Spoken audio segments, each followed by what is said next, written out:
Namaskar. Hello and welcome to PGurus channel. I'm your host Shreya. Joining me today, as always, Professor R. Vaidyanathan. And we have a few announcements before we jump into our today's thought-provoking program. Let's welcome Professor R.V. Namaskaram, sir. How are you? Namaskaram. Thank you very much. Namaskaram. And to all the viewers, advanced Diwali greetings. Sir, before we jump into our today's topic, I want to make a couple of announcements to all of our viewers. Sure. Take your viewers, time.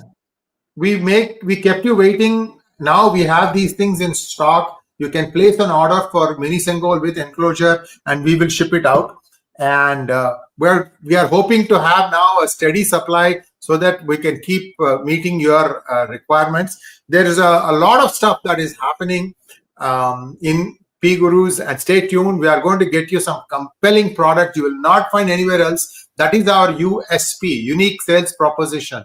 Dharmic, traditional, yet modern. That is the balance that we are trying to achieve. So please stay with us. We need all your support and encouragement. And many of you have bought this book. Please, those of you who have read it, can you please put in a comment by way of a review? Because why I'm saying this is today everybody is talking about AI. Sir, I'll yield the floor to you in just 1 minute. Everybody is talking about artificial intelligence. If you want to get the best out of ChatGPT or Grok or any other AI engine, you need to be able to present your question clearly. How can you present your question clearly? You have to be able to write well. How can you write well? You need to be able to read. For every written word, you have to read 5 words. This is the industry standard. So tell our children, look, you want to start making use of AI, start reading. It starts there. I mean, they'll say, oh no, reading is so boring. I can see myself in many drawing rooms where your children will be saying, oh, reading is so boring. Then you have to tell them, you can sit and time your bathroom breaks when a T20 match is going on for 3.5 hours. Reading a book of this size will take no more than 4 hours. Okay, but once you read something, it registers in your mind, then you can express your thoughts more clearly when it comes to writing. This is a habit that children need to form. Tomorrow's education system, don't rely on your colleges. Listen to channels like PGurus. We are giving you free, good, unasked for advice. That's all I will tell you. Please, those of you who inculcate this, you're going to succeed in life. Otherwise, there's always IPL, but IPL is fixed in my book. So you decide how you want to spend your time. Sir, over to you. This is a very important topic that we have today, sir.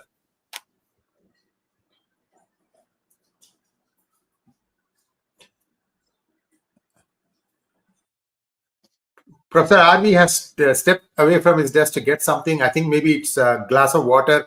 So you can see here the QR code that is available. So you can actually click or scan that QR code, and that will take you directly to the product page of this mini Senghol with enclosure.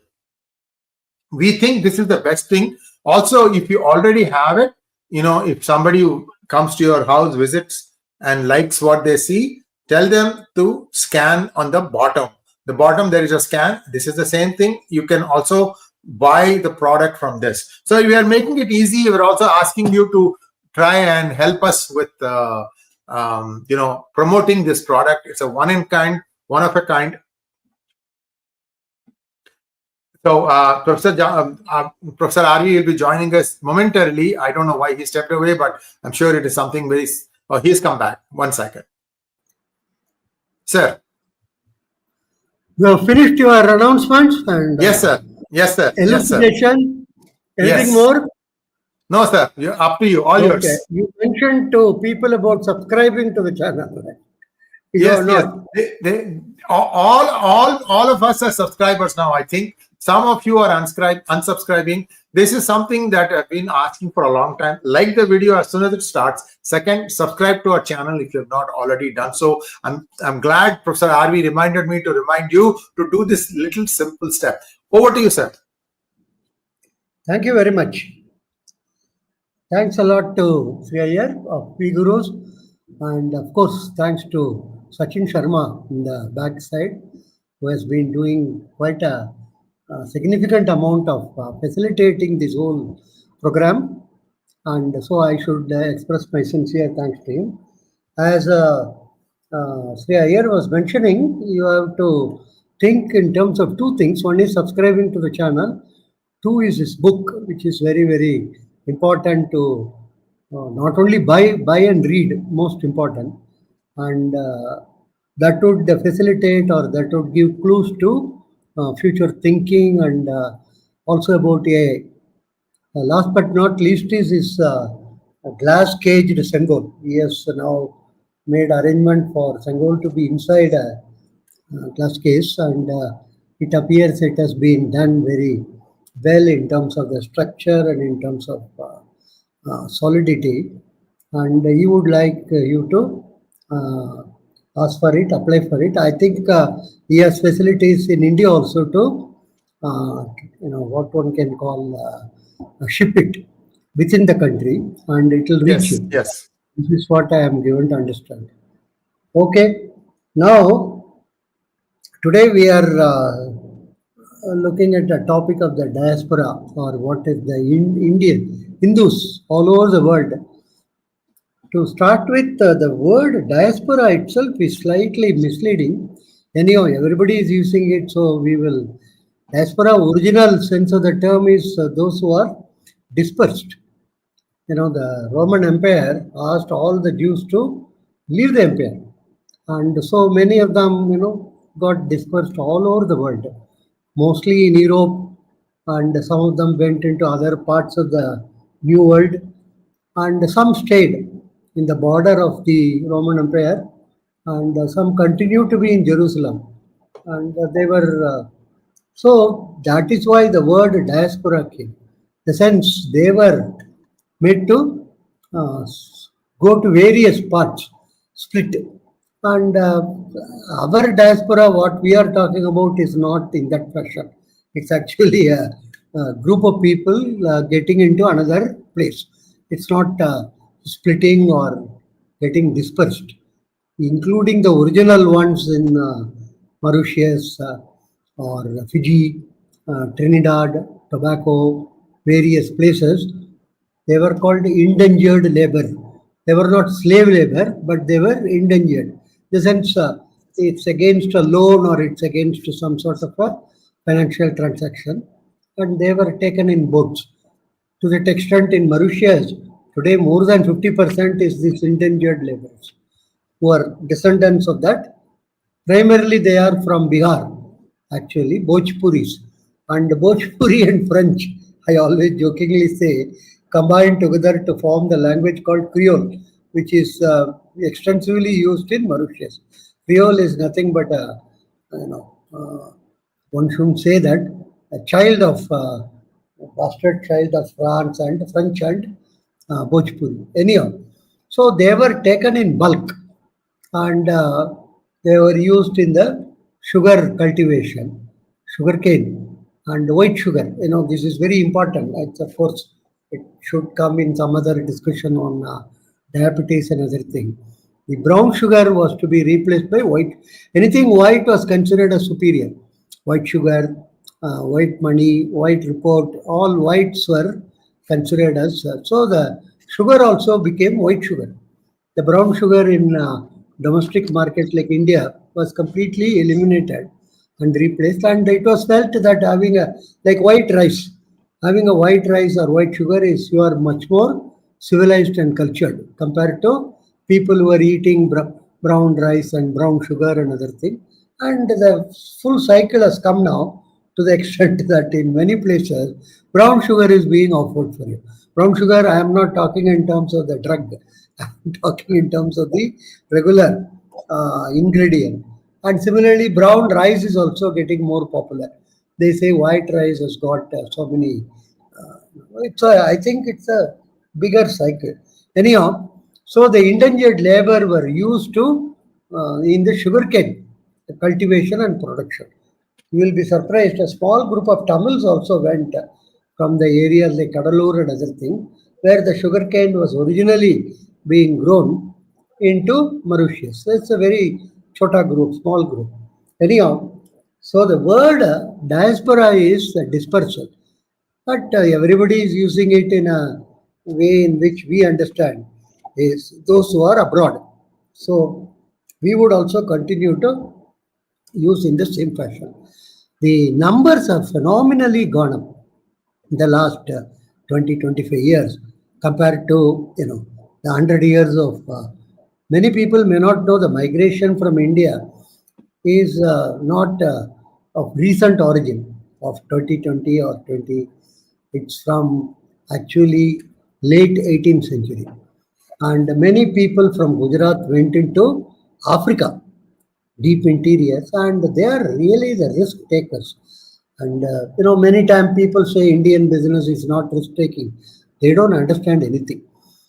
See, from the deserts of Rajasthan, particularly the Mewar region and the Marwar region, they have gone into Dibrugarh in the late 18th century, 19th century.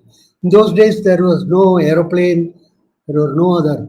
They were all taken in palanquins, and they went with little amount of wealth only. The joke used to be they went with the lota, but the lota was full of gold. That's a separate thing. Anyhow, they went to deep inside Assam and set up shops and set up businesses and everything. You can imagine the amount of travel, the amount of entrepreneurship which they were exhibiting. Calcutta also same thing. Calcutta, many of them moved in the earlier part of the 19th century itself. As the joke used to go, when the cutoff date was Assam was discussed, many people were telling, 1971, then 1970, 1947. And so some of them told, even in Bengal, we should have a cutoff date. So somebody jokingly told some professor that if you have any cutoff date, who will be left is only the Marwaris in Calcutta. All others are who have come from outside, particularly after the partition, East Bengal, what are known as Bangals. So the issue is, whole time they went into Africa. And some of you may recall Idi Amin came and he created terror, and many of them went to Britain, went to US, went to Canada, went to India also. That actually, if you ask me, is the diaspora. They were asked to disperse. In the sense they really dispersed to various parts of the world. And US, quite a number of people have gone. Some of them might not even recollect. One of the original Ghazar movement in US from the Sikh regiments, Sikh groups in US, which was as early as later part of the 19th century.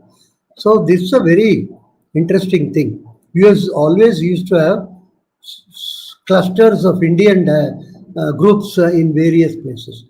But in the 1950s and 1960s and onwards, the inflows began to be phenomenally very high. One of the reason is this Democrats' invention called H-1B, and the lottery system. It was not market-based. It was originally itself market-based in terms of the employer choosing the correct type of employee for certain level of wages. It would have been totally different, but this was, lottery-based. Not only that, quite a number of other groups also began to move in. And Canada is another example. It is a racket, if you ask me, if I can use that word. They told through any students entry. Students were encouraged, they can come and study and stay for what one can call their visa in terms of the work visa. And a large number of shops of colleges got established in Canada, all over Canada, of very average quality. Some of them were not even teaching shops. And correspondingly, there were agents in Chandigarh, Delhi, and other parts who were recruiting people for a price, obviously. And these teaching shops in Canada proliferated, and a large number of students went there. And it is not for the purposes of studying or anything. It is for the purposes of joining. After some time, trying to get some. It's a it's something which from around 2010 onwards I have been writing about it. This is not a correct thing. It is not going to help, and finally it has exploded to the extent now there is a lot of questioning about it in Canada. To a small extent, Australia also did the similar type of thing. Actually, I shouldn't use the word, but the white of Britain, Australia, Canada, and US, they became slightly, I think, mentally unbalanced. They didn't understand what the implications of what they are doing, and so they try to sort of hurriedly. But the Britain, very interesting thing. If you are a big bully, you can manage. The migrant proved it. For instance, this grooming groups, sex grooming groups, they were predominantly, why predominantly? They were mainly Pakistani Muslims. But the media there went on talking about Asians, then South Asians, then this and that and other thing, particularly the BBC and various other. People were not understanding what is happening. Then they talked about migrant. Finally, they talked about Pakistanis. Even then, the word Muslim was not used. It was only Pakistanis. There is a very small group of Hindus from Pakistan, very small group of Christians also from Pakistan. They were never involved in these activities. Anyhow, the point I want to stress is the migrant group, which is essentially Pakistani Muslims, they, in a sense, had a grip over the entire system in UK. They were, sort of had a privilege of not being called. And for an average person on the street, he can't distinguish between a healthcare giver, between a doctor and a computer programmer and a Pakistani. This is the thing which people are not understanding. This is very important. And when the backlash starts against, it is normally against migrants. It's not against any particular group. Whenever there is an economic crisis, for instance, whether it is in Bombay, whether it is in Coimbatore, whether it is in London, and there is an economic crisis, the first group to be blamed is the migrants. And in this migrant, all the non-whites are clubbed together. This is the very major issue. And how this comes about, there is a book, a fantastic book. Some of you might have occasion to have the past one, is Europe Against Jews, 1800 to 1945, by the, Gamma Skulls. It's very interesting type of a book actually. How they treated the Jews. Particularly, a specific example is Romania. Many of us might not know about Romania, other than being asked in college quiz, which is the capital of Romania. I raise my hand and say Bucharest, and I get 1 mark. After that, I don't think anyone knows about Romania much, except that Nicholas Q and other thing. He is supposed to have stood on the the discussion table and urinated. That used to came as a big news. Anyhow, the interesting point is when the maps were redrawn in the First World War. Before that, Romania had something like 45% of Jews, and they were in very influential position in banking as well as in medicine. Medicine, they were really very important, and the local non-Romanian, non-Jew doctors were not very happy about it. They suddenly made a legislation that Jews, to get degrees from other parts of the country, other parts of the world. Many Jews got degrees from France, UK, and others. But later it was also decided that Jews cannot practice in Romania. You can't believe it actually. It went on till the Second World War, and they were literally treated like what I shouldn't use the word, but the word is pariahs within Romania. highly educated group, highly talented group. But it was felt by the other non-Jews population of Romania that they are being threatened, they are being discriminated, and other thing, and the so-called social justice and other thing began to be talked about. And Jews were very successful also in banking. That created a resentment, and this is where we have to now focus. A successful group feeds resentment, envy. These are the two things which are very, very important, and which are, which develop.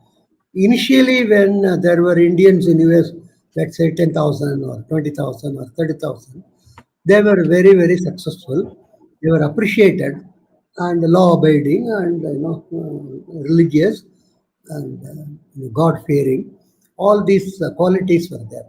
But as the numbers began to grow, and suddenly there is a feeling that widespread. Today, I am told maybe roughly 50 at least major, what one can call startups could be headed by Indians. And also very many of these corporates, very big positions are occupied by Indians. Now, they treat all these groups as Indian, but very interestingly, the participants don't consider themselves as Hindus or anything like that.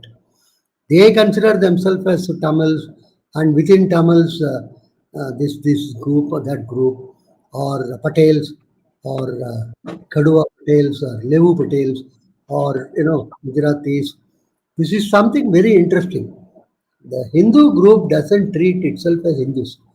I can tell you now one thing frankly. I was associated with the World Hindu Economic Forum. I can sort of claim one of the original uh, founders or thinkers of that. Another thing, this was in the beginning of this century. Uh, we used to hold conferences in various parts of the world, like in Hong Kong, Singapore, and the US also. US, a couple of cities like Chicago, Atlanta, various places. Anyhow, the point I want to stress is in the US, when we were there, I used to contact a lot of the diaspora leaders, Hindus, to come and give talk on the World Hindu Economic Forum on various topics of current interest. Large number of them were enthusiastic, but one common factor was most of them told, "Oh, Hindu, you just keep it as World Economic Forum." I jokingly told them, somebody will say, "Why keep economic World Forum?" And then it will be told, "Why forum and world and why world?" Delete. So this is meant for the Hindu identity and Hindu consolidation. But somehow people were very unenthusiastic to identify themselves. I don't want to name all the top honchos of those days of various corporates, and this is something very interesting actually. And the group is identified as Hindus by others, but the group itself doesn't identify itself as Hindus. This is, very, very interesting type of an anomaly or whatever you call it, where we have landed ourselves in. The future is extremely challenging because global situation is not very conducive for any particular group to be becoming flourishing and doing well and other things. One doesn't know what could happen. Of course, one plus point is all these people whom we are talking about, whether it is Mauritius, whether it is Trinidad, Tobago, Australia, England, or US, all the Hindus, they have one place to come back to. You can always come back to India. There is absolutely no, except with all the grievances and the potholes and waterless roofs and other things. In India, you don't face waterloos, you only face waterless loos. So this is the thing which they can come back to. But that's a situation which I don't think we should think about. Because we are not in US like what is euphemistically called undocumented migrants from Mexico or from Venezuela or from those countries. Most of the people of Indian origin are in white collar jobs who have gone there on a regular visa. I'm talking about US and other European countries. UK, there are significant number who are in the blue collar jobs, and of course in Middle East, large numbers are in blue collar jobs. But in US, it is in white collar job, and the remittance of Indians from abroad is the highest in the world. India get the highest amount of remittances, running into some 150 or 160 billion last count. Anyhow, the situation is, it is imperative and important for the Hindus to identify themselves as a group. First point. That will give them phenomenal amount of strength. So anything happens to Hindu in Canada or in Australia or in Britain or in US should become a common Hindu cause. That is where the Jews have flourished, consolidated, and got their full powers and authority. Today, in US, they are in a extremely decisive picture. Even though Indians are the highest earning population, I think I have one graph. Sachin is there. Yeah, he's there. Which graph is this, sir? That's 5 billion American. Which regional group is the highest paid? Oh, you've shared it with him already? Yeah. I sent it to you also. Oh, let me check. Let's see whether Sachin is there. He's there. He's looking for it. Continue, sir. He'll different people from different nations. Indians, Asian Indians, Pakistanis, Filipinos, Peruvians, like that it goes. Here, this is the thing. Correct. Yeah. Here you can see the median household income. Yeah. The median household income, Indian American is $83,300. Indian, I'm sorry, $100,500. Indian American. Filipinos come next. Taiwanese come next.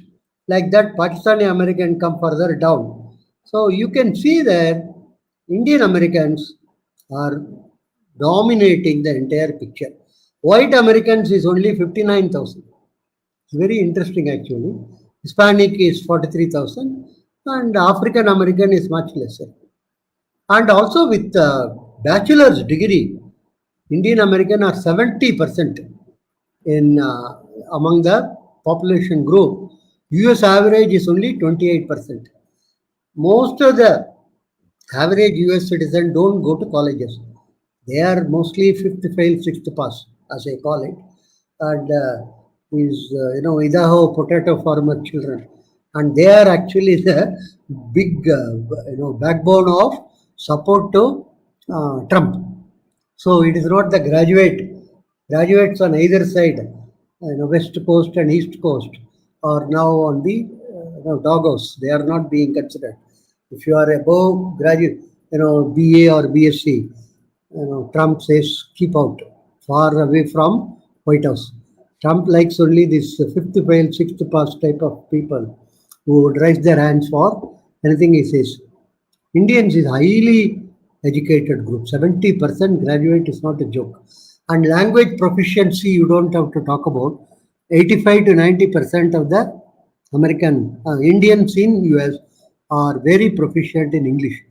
Actually, in the recent past, in the spell bee, competition among school children, you find quite a number of Indians, particularly from the Telugu land, are taking a lead and winning the winning the competition.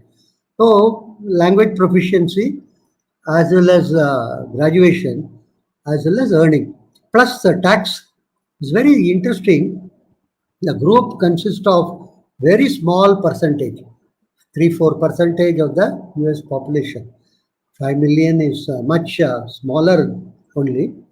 And in terms of paying taxes, they are one of the highly, proportionately highly doing the group. Any sir? Yes, Anything? sir. The Indian Americans comprise of 1.5% of the United States population and pay 6% of all taxes collected. See, you can see that what I was telling about law abiding and extremely, respected group. But the point is, beyond a position, beyond a point, the same thing becomes what I always call it as causes of success become reasons of failure. This is very important. At one point of time, you feel these are variables which help you to become successful. At the same thing, after some period of time, becomes variables for failure. So this feeds the statistics which Sri Iyer was giving. 1% of population paying 6% of taxes. They slowly give rise to what is called resentment and envy, and many of them began to think of. See, the social democrat always had a positive view of Indian, but not the woke or not the transgender or not those type of democrat, but normal social democrat, and similarly normal social republican also. But now what is happening is the entire country is torn between what you may loosely call the fundamentalist among republicans. So the what you can call the Jesus Republicans are trying to rule the roost. They try, and some of them are very basic fundamentalists, and so they are attacking idol worshippers. And I am sure when the Vice President Pence become popular and other thing, his wife will be questioned about her belief, her faith, and all these things will come into play. So the MAGA group consisting of the Jesus Republicans on one side and the extreme Democrat lunatic fringe, that Mamdani group, is on the other side. So there is and what is called Cortisa. What is the AY? What you call her? AOC. Yeah, AOC. All OCs are others charge. All OCs. All core. So this is what is happening. The type of division which is getting very sharp, and it is not going to be helpful. So far, Indians have been very comfortable. Actually, if Obama says Happy Diwali, they are more than comfortable. For them, that is more than enough. There is a great, what one can call conquest which has taken place. And some other president will say Happy Diwali as well as light a lamp. That's enough. Actually, recently, this communist Mamdani was visiting a temple in New York. And so all the Hindus were very happy.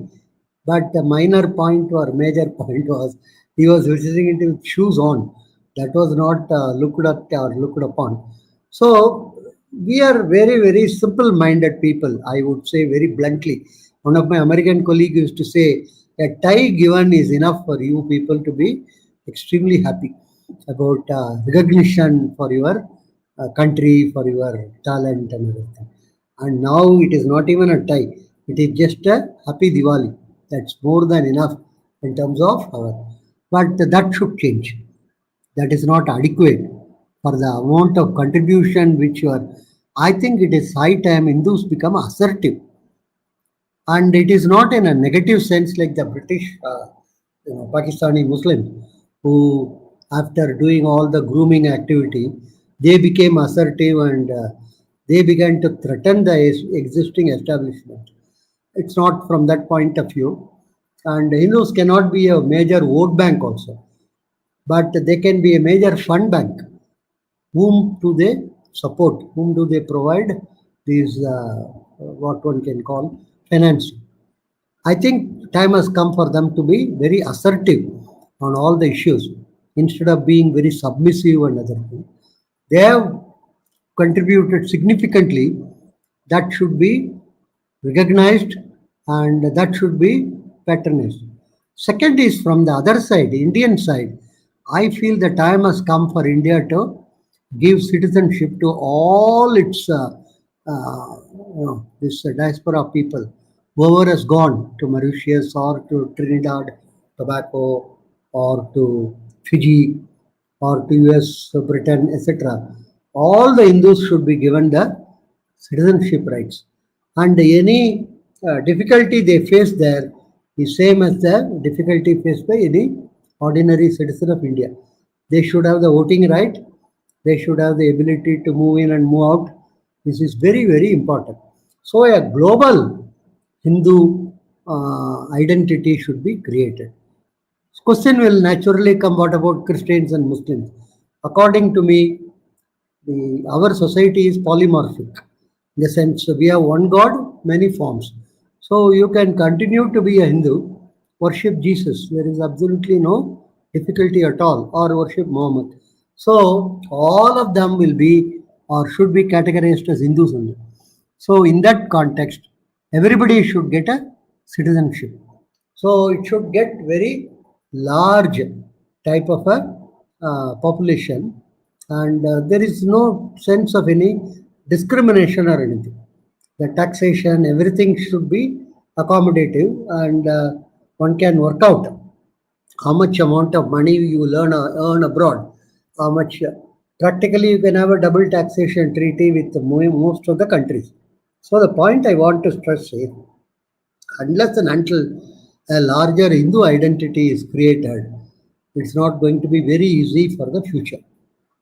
Any type of development could take place from any country in terms of remigration. When they say, I do not know whom they consider. They are only talking about people without document, or they are also considering anybody who doesn't have a white color. So this is very, very important, and this is very, very, and these minor things I don't think we should take too seriously. Happy Diwali is a good thing, nothing wrong about it, but that by itself cannot be a yardstick that we have come to a stage of recognition or anything. So this is what I would. So one thing is Hindu identity globally. One, two, Indian government providing citizenship to all those people who claim with with origin from India. For instance, Hungarian. Anywhere in the world you can be you, as long as you can provide your Hungarian roots, you are an Hungarian citizen. Even in France, for instance, French roots, the roots which you can establish. France, of course, is in search of prime ministers.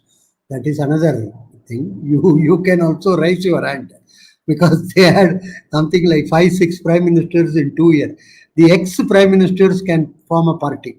And the Indian channels can be very happy for France, because they conduct all these what is that called, conclave and conference, and they call all the ex-prime minister of Britain, So in France, anyone they can call who is walking on the streets of France, he will be ex-prime minister of France. There is absolutely no difficulty. So anyhow, so France also got this rule of French lineage. You can be anywhere, you can be staying, you can be in Madagascar or you can be in Mauritania, but you still can claim to be a French citizen. So there is a origin-based citizenship can be created, and government can encourage it. There is nothing wrong about a global map of citizens. Keeping in mind, of course, that these gun runners and illicit people like Khalistanis and other thing are not encouraged. That is separate issue. That has to be dealt with very severely. So this is what the shape of things to come, one doesn't know. What would be the nature of this resentment? What would be the nature of this envy? How much this anger will blow itself out? Will it go away after Trump? Because any of Trump cannot become president again. That is 100% sure by their own internal laws and other things. But the antagonism towards migrants, to what extent it is going to affect the ordinary Hindus, is something which we should carefully watch. Thank you very much. Thank you so much, sir. You hit the nail on the head when you said that 70% of Indian American diaspora, not diaspora, NRIs, shall we say, in United States are very literate. Now, what happens is with education comes a feeling that, I know everything, and there is a little bit of a hesitation in accepting a view which might be contrarian to yours. I want everybody to understand one thing, that, we are, primarily we are brought up on tarka, ask, question, debate. And if you can defeat me in debate, then I will subscribe to your view and vice versa. This is something that is fundamental to us. I think we should keep that in mind and look at things more from a point of view as which is the more correct way to look at things. This is not going to be easy, Professor RV. Like I said, somehow we Indian Americans think that, discrimination, it doesn't apply to us. I'm not doing it. Unfortunately, this is a bad thing to think that way. Yeah. You have to always think loka samasta sukhino bhavantu. You have to think for goodness of everyone and put yourself in those who have unfortunately gotten subjected to this kind of problem. Sir, you saw that one gory murder of a hotel manager, and a worker comes and tells him, and he is not able to understand what he's saying. He asks somebody else to translate for him, and for that, cut off his head. Yeah. Not only that, he cut his head and then played it like a football. Before his wife and children. This man also was a Hindu in front of his wife and his son. Yes. Very violent society. I mean, many of you are still harboring hope to come and settle in US. Please think about all these things. Not easy. We have to take a lot of precautions. And anyway, let's go to the question, sir. Sorry about that. No problem. Varga 64 wants to know why Stump, Putin, and Emperor Xi are denied nor nominated for joint Nobel Prize in spite of being Yug Purush. See, this Nobel Committee consists of liberals. And most important, the Labour Party recently won the election in Finland. And you have to understand the background. They are not going to, they look at things in a very political perspective. And they thought this lady is very good in opposing Maduro, who is considered as a left person within the Venezuelan circles. So this is not, sort of a politics neutral or value neutral type of a gift or a prize. Next. Sir, next question is from Rohit Akshay. Why is it so difficult for the parliament to set up a Sanatana Dharma board on par with the Matha Waqf board? We Hindus live as 8th grade citizens in our own land of Bharat. So our parliament Sanatana Dharma board is anathema. Immediately it will be told that, you see, the one group of politics is in terms of dividing the Hindus. That is how it will flourish. See, democracy is let us be very blunt, lowest common denominator will be the dominant force in democracy. LCD we call it, lowest common denominator. So, how to, mobilize them? The only way to mobilize them is to identify some groups are very, they are thousands of years, they have oppressed you, depressed you, and other things. So, this all Sanatana Dharma will be immediately frowned upon. You see the way in which it is going to play out in Bihar, next in UP, and then next in TN. All these places, the division of Hindus is very critical for many political parties. This is very, uniting groups is not going to get you votes. Dividing is only going to get you votes. Okay, next. Next one, please. SK Digital wants to know, please do talk about SVCC Hindu temple in Fremont burglary, and not the first time. Sai Baba temple, Milpit has also happened. Krishna Balram temple too. Are we not safe? All these temples have supplied footage also of who came in and who did that. Police is short-handed, and police is more concerned about murders and other burning and things of that nature. I don't know the answer to this. I don't know. And the assemblymen and of your particular constituency, they can move a resolution to try and increase funding to police. Sir, Cupertino is an example. Sir, Cupertino city is where Apple is headquartered. Apple is worth trillions. I'm sure they're paying a lot of money by way of taxes. Sir, Cupertino does not have a police department. Correct. It borrows from the neighboring cities like San Jose and other places. It's that bad.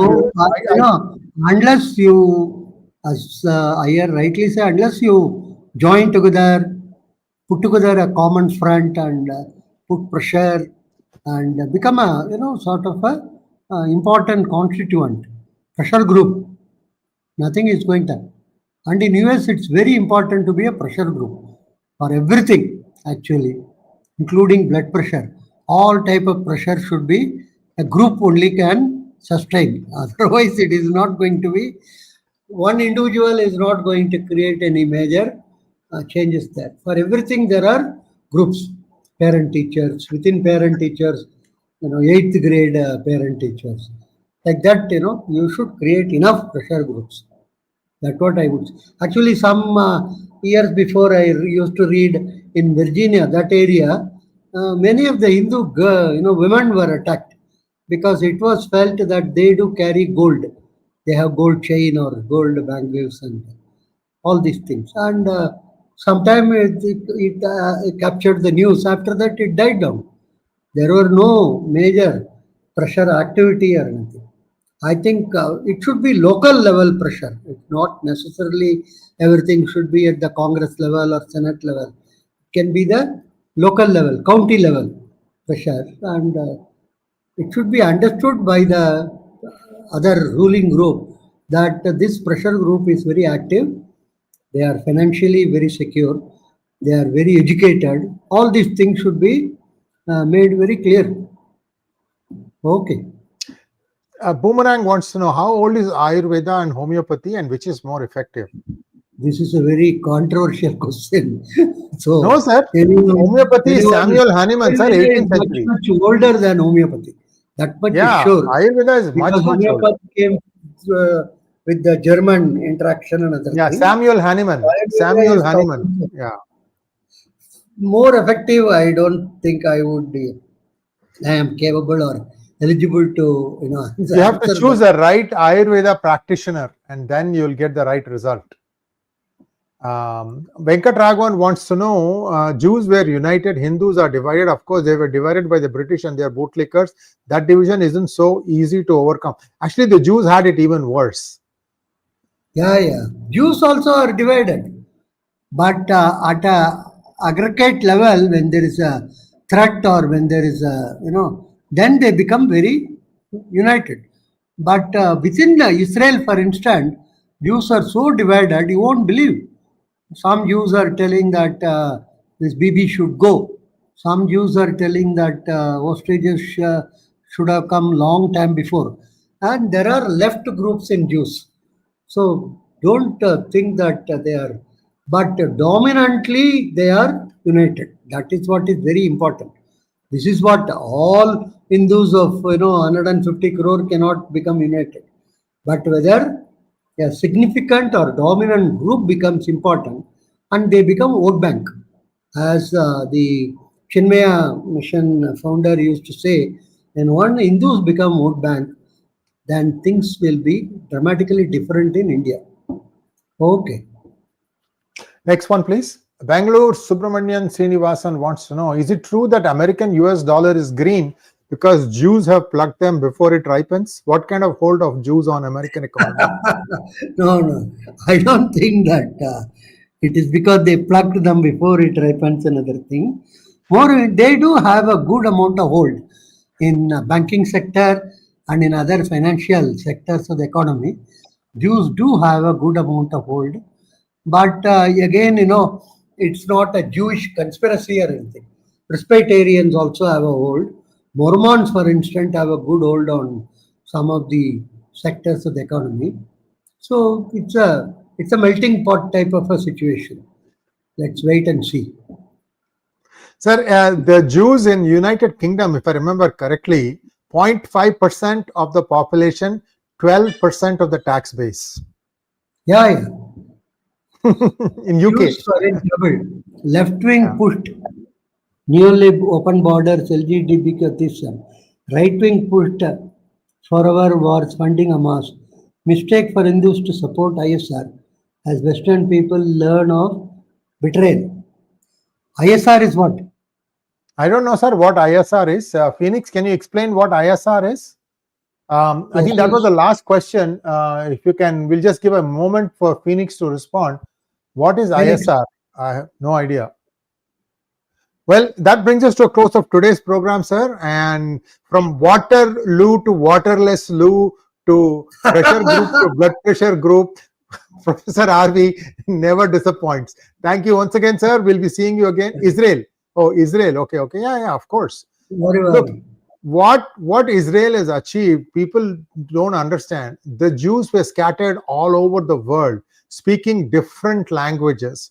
When they were all migrating back to Israel, the first thing they were all told, learn Hebrew. Hebrew was a dead language. Everybody now writes, reads, speaks Hebrew. Same thing for India also. Go back to Sanskrit, because that unites everything. I recall a joke or an anecdote between Golda Meir and this Secretary of State Henry Kissinger. They met and Kissinger told her, look, I am Secretary of State of United States of America, and I am a citizen of US, and I am a Jew. This you should keep in mind. And Golda Meir responded to him, Henry, in our system, we read from not right to left as in normal cases, we read from left to right.